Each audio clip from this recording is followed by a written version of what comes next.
Bonjour, ici Bilas. Alors, j'espère que vous êtes bien et que vous êtes heureux d'être avec moi aujourd'hui.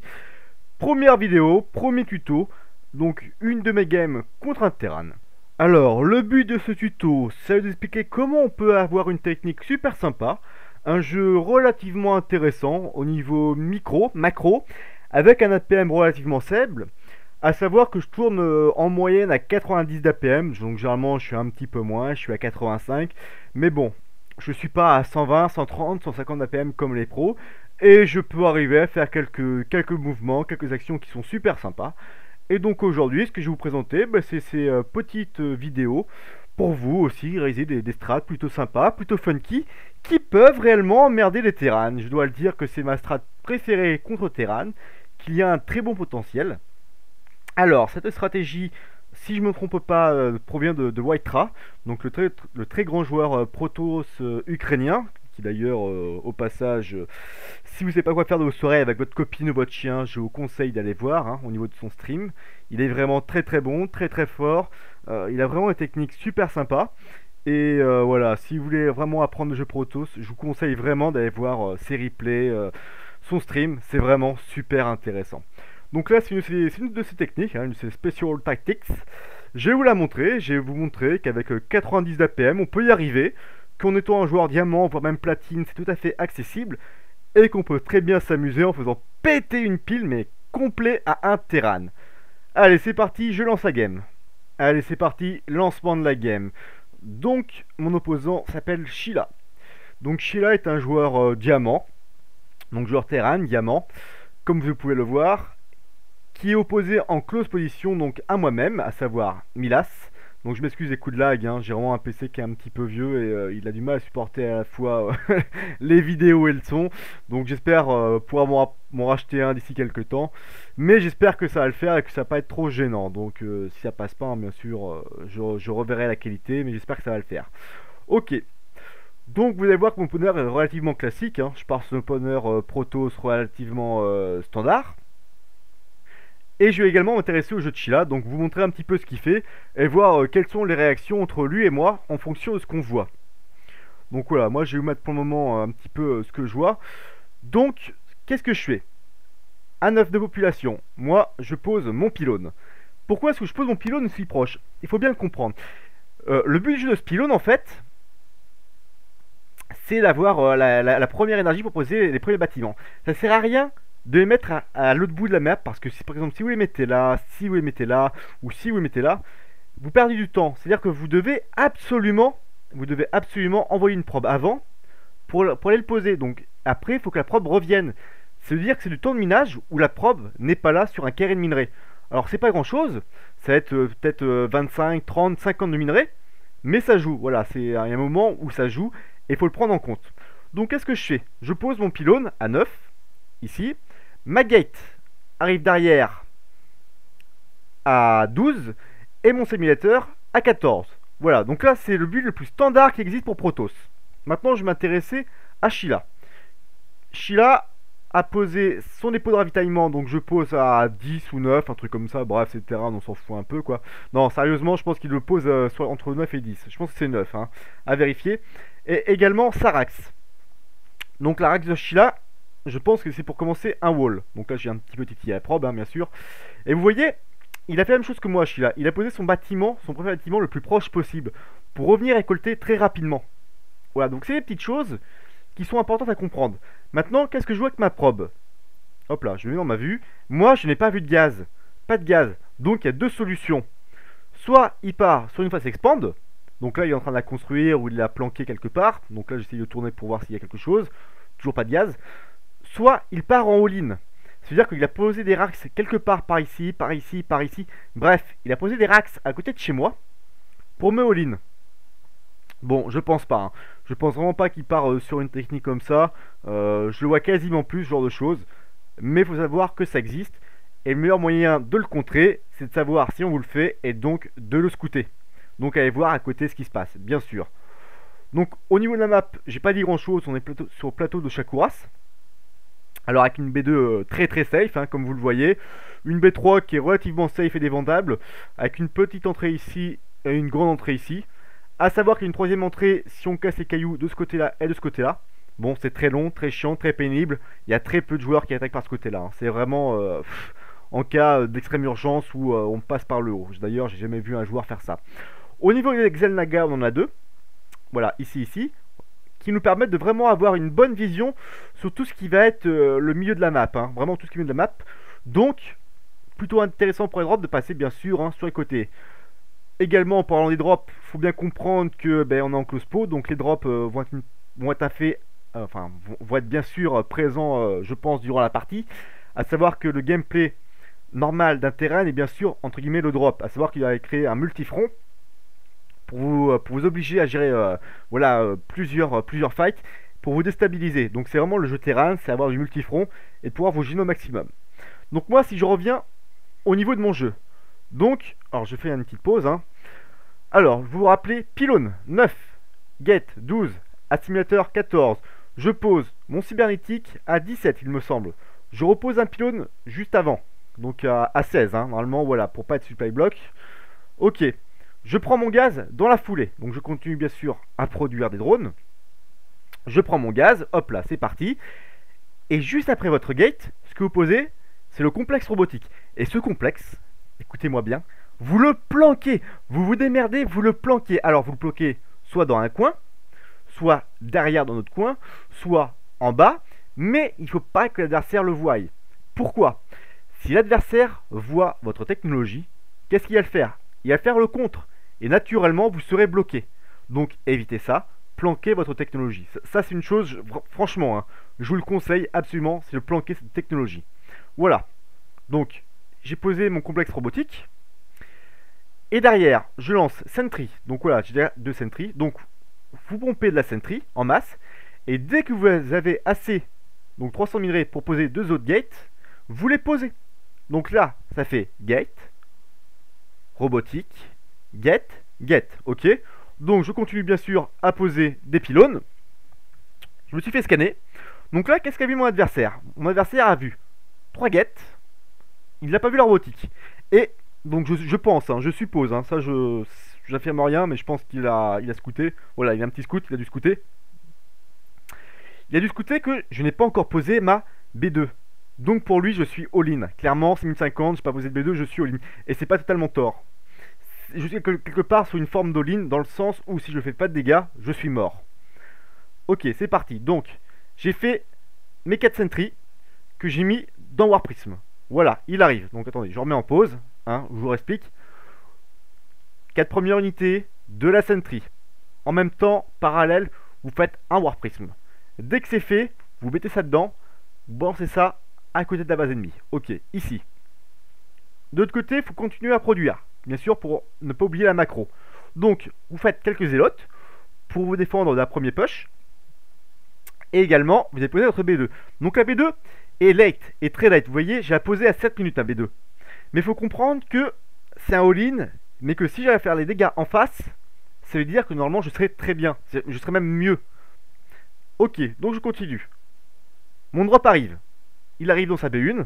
Là, il ne voit rien. Là, absolument, il ne voit rien. Je pose la sentry. Et c'est parti. Allez, force field, force field, force field. Bon, un petit peu late sur les force field.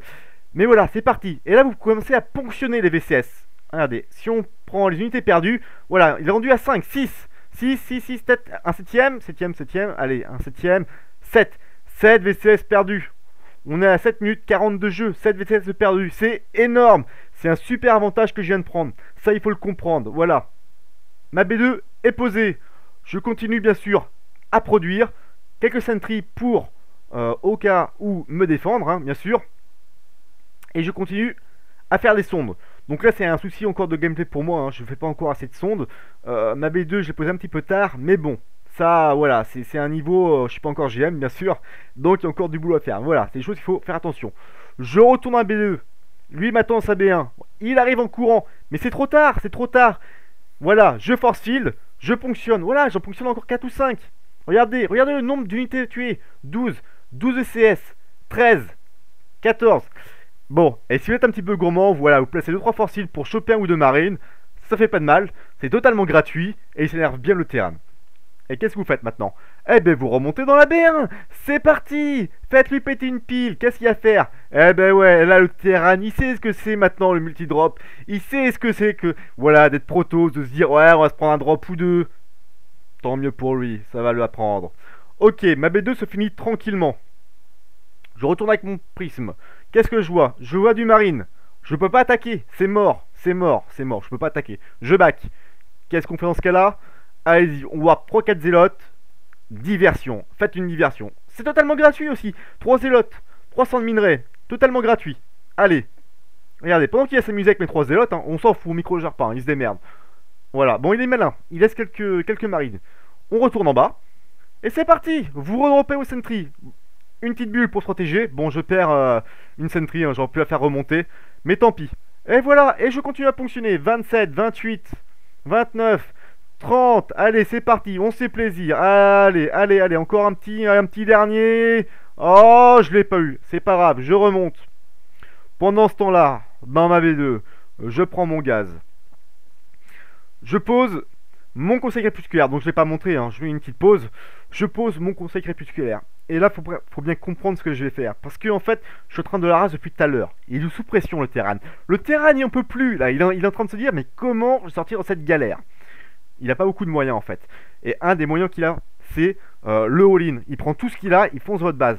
Et il faut bien comprendre que, bon, même si j'ai plus de population, hein, voilà, moi, j'ai pas grand-chose. Je suis protos, j'ai pas grand-chose. Ok, j'ai 2 sentries pour tempo, mais ce sera pas assez. Donc, il va falloir quelque chose de plus lourd. Là, je sais qu'il est parti sur Bioball. Je connais sa tech par cœur. Le meilleur moyen de le contrer, c'est de faire conseil crépusculaire, charge pour les zélotes. Alors pourquoi la charge? La charge pour les zélotes est très intéressante.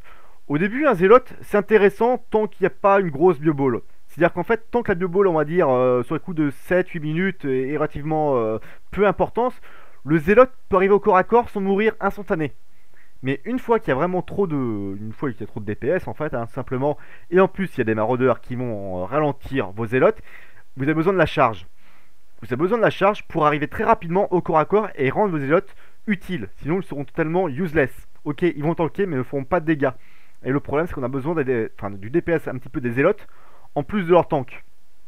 Donc, charge. Très important pour donner le second souffle à vos zélotes. Également, archi de templier. Voilà, et là c'est parti. Archi de templier. Si ça, c'est pas scouté, je pars sur High Templar. Il a Bioball. Et si je vais le fondre comme neige au soleil, il va rien comprendre. Ok, ça c'est la stratégie. C'est parti. Au niveau de mon drop il est toujours là, hein, tranquillement. Je pose également quelques gates. Bon, au niveau macro, je suis pas mal, mais c'est normal parce que je prends pas assez de sondes. Donc c'est mon souci, hein. Comme je dis, faites attention à vos sondes. Il faut que la macro et la micro soient ensemble. Si vous vraiment monter, c'est très important. Au niveau du drop, je vais voir comment ça se passe. Oh, je vois qu'il y a quelques marines. Ah, non, allez, on dit non. Droppez à côté, c'est pas un souci. Venez l'emmerder. Vous faites pas de dégâts, vous le bloquez. Mais le temps en fait que vous voyez son armée, eh bien, vous le punissez parce qu'il est obligé de laisser son armée dans sa base. C'est-à-dire que l'armée qui est ici, elle ne sera pas devant votre base ou complètement dans votre B2. Vous êtes safe pendant ce temps-là. Voilà, je fais commencer à dropper mes premiers High Templars, hein. Donc faites-les dropper assez tôt pour la permettre de stacker pas mal d'énergie pour lancer des storms relativement rapidement. Donc je suis à 12 minutes, j'ai ma B2, voilà, je suis vraiment bien installé, j'ai 32 kills d'avance sur lui, j'ai l'avance au niveau du moral, donc faut bien le comprendre que c'est un jeu de... Voilà, ah, oh non c'est bon, j'ai le sauvé, ok, 14 points de vie, je le sauve, voilà, donc genre d'erreur, faut pas les faire, hein. Ça c'est un truc, faut faire vachement attention. Bon, pour bien ma B2, voilà, vous continuez, je pose ma forge, je pars sur un +1. Je pars pas très vite sur le +1 parce que j'ai pas beaucoup de gaz. J'ai pris mes gaz assez late en fait et je suis un peu bloqué. Mais bon, faites des recherches d'amélioration, c'est très utile, c'est toujours... Ça peut faire la différence, ça peut faire la fight. Sincèrement, faites-le. Voilà, voilà, je finis de chrono-booster. Je pose quelques gaz supplémentaires, c'est totalement gratuit, ça fait totalement plaisir. Par contre, j'ai un petit supply block là, faut faire attention. Voilà, donc là je pose un petit pylône, c'est parfait. Qu'est-ce que je fais? Donc je mets un ops hein, pour voir s'il commence à vouloir m'agresser. La vision, bien sûr, prenez-la relativement rapidement. StarCraft 2, c'est un jeu très important sur la vision. Hein. Ayez la vision de ce que fait votre adversaire et de ce qu'il peut vous faire. Voilà. D'ailleurs, je crois que j'ai mis un petit... non, j'ai pas encore mis de photons. Généralement, je mets des petits photons, un petit photon ou deux dans ma B1 et dans ma B2. Ça permet d'être safe. Là, il vient me scanner. Qu'est-ce qu'il voit? Il voit plus mon armée. Et donc là, il se doute que j'ai bientôt pêché. Oui, pusher, le verbe. Ouais, et alors? Qu'est-ce que ça peut te faire? Ouais, le verbe bientôt push. Je pose B3. Je suis tranquille, j'ai mon avance. Là, il faut se dire que faut se mettre dans la tête du terrain. Le terrain s'est fait Arras. Il a perdu une trentaine d'ouvriers. Clairement, il se sent mal. Il se sent très mal.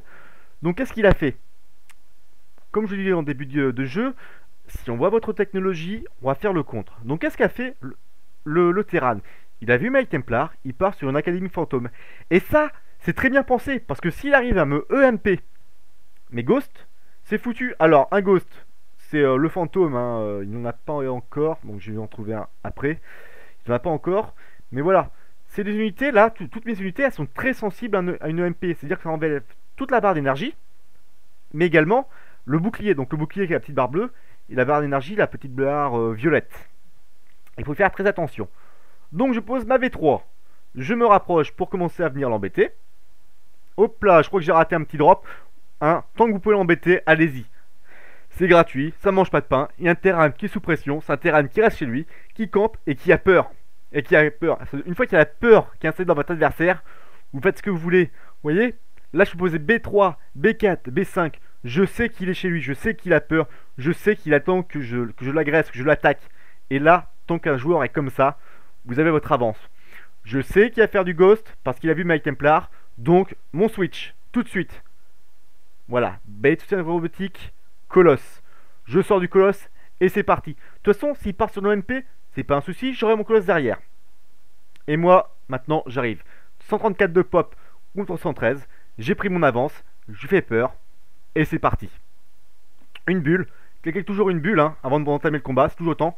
Là, les gosses qui vont faire une UMP, je crois. Ah, moi, espèce de. Ah là. Oh là là là. Alors là, comme vous voyez, un storm qui a été ravageur. Un storm comme ça, cela plie la fight. C'est super intéressant. Il faut que vous arriviez à réussir vos storms. Donc le deuxième est un petit peu raté, mais le premier était vraiment excellent. Faire des storms comme ça, c'est gagné. Également quelques glaçons, voilà, pour le bloquer, pour éviter qu'il back. Une bulle encore pour protéger. Donc là, je sais pas si vous avez fait attention, mais j'ai réussi à sauver mes deux High Templars hein, qui étaient un petit peu rendus au cac. Je vais me replier. Voilà, repliez-vous là, bon, un petit peu. J'attends l'archonte et c'est reparti. L'archon, ça fait le café. Ça bourre dans le tas, ça tue tout. Et c'est gagné, et c'est plié. Et là, il est totalement perdu. Et comme vous voyez, il n'y a plus que quelques marines. Et voilà, et c'est le GG. Voilà, et c'est le GG. Donc bravo lui. Donc bravo Chia, il a très bien joué. Une partie très intéressante. Et comme vous voyez, je vais vous le montrer. Hein, APM, voilà, bon j'ai 84 APM, donc c'est sûr, j'ai pas 30 APM. Mais je suis pas un joueur professionnel. Je suis un joueur, on va dire lambda. Je suis entre guillemets top diamant. Hein, je suis dans le top 10. J'arrive à casser du master, ok, mais sans avoir un APM de fou, vous pouvez faire des games super sympas, super construites, super intéressantes, et qui vous donnent vraiment du plaisir à regarder, à faire, mais également à montrer aux autres. Sincèrement, voilà, c'est le genre de game où on peut être très fier de soi, c'est super marrant, on s'amuse bien, et puis on casse du terrain et à l'appel. Donc je vous conseille de faire pareil. Je dis encore merci à Whitera pour cette technique. Hein, bon, la gloire revient quand même à lui, c'est un peu lui qui a mis ça en place, de mémoire. Et bon bah écoutez, j'espère que ma petite vidéo vous a plu et je vous dis à une prochaine.